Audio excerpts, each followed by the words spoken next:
जयंती मंगला काली भद्रकाली कपालिनी दुर्गा शिवा रूपम देहि यशो देहि दिशो जयहि। नित्य गाते हैं हम, नित्य सुनते हैं हम, फिर भी वो ना तो हमारे को रूप मिलता है और ना ही हमारी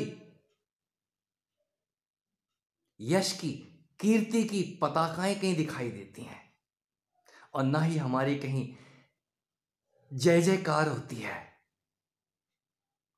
हम उस मां से हर 6 महीने पे कटोरा लेकर के खड़े हो जाते हैं। रूपम देहि यशो देहि दिशो जयहि। मिलता है जिसने भी प्रतीक्षा की है और जिसने भी मांगा है झोली फैला के, लंबे लेट के। कोई लेट के लेटते कछुआ ही हो जाता है, दंडवत करते करते उस दंड के समान हो जाता है।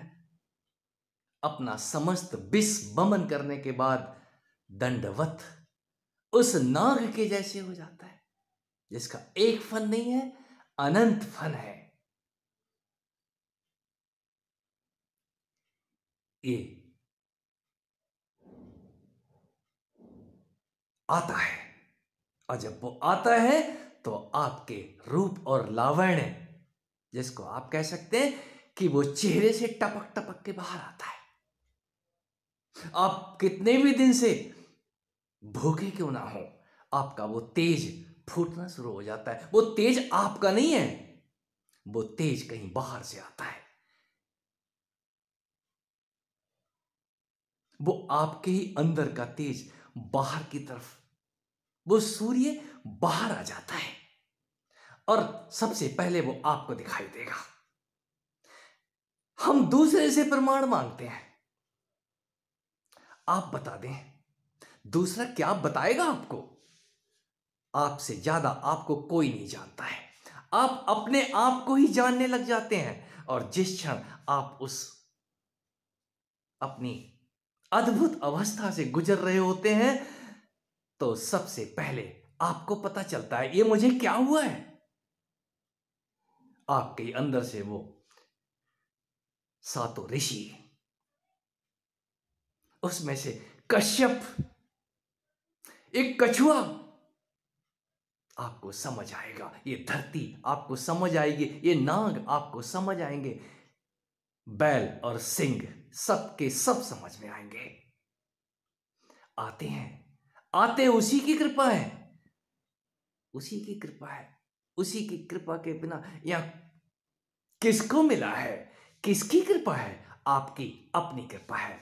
तू पहले अपने पे कृपा कर और जो अपने पे कृपा करता है वो फिर अपने अंदर उतरता है, वो बाहर नहीं झांकता।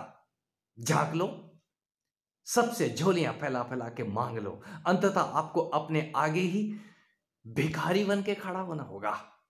स्वयं से भिक्षा मांगनी होगी और वो भिक्षा देने वाली आपके अंदर ही छुपी बैठी है।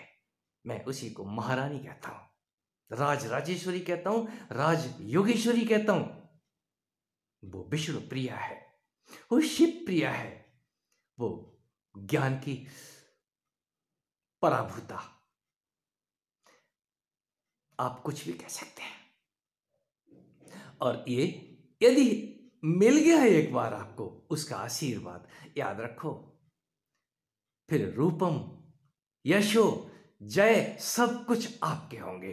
आप ये वाला आप नहीं, उस आप के आने के बाद, उस अहम के आने के बाद ये अहम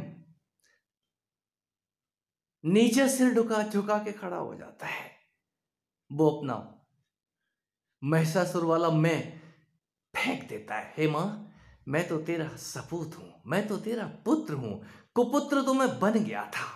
तेरी कृपा से कहीं कुपुत्र भी सुपुत्र हो जाते हैं और वो होते तभी हैं जब आप सारे अस्त्र जो बाहर चला रहे हैं, चाहे योग के, ध्यान के, पूजा के, उस सब के सब अस्त्र छीन लेती है एक दिन।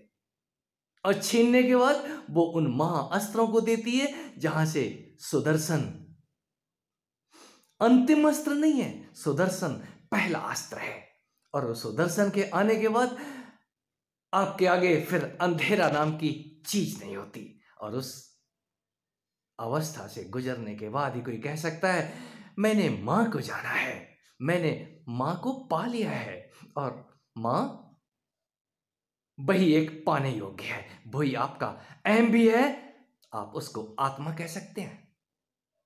और ज्यादा ही बुद्धिमान हुए तो वही आपका परमात्मा भी है, सब कुछ जीते जी है।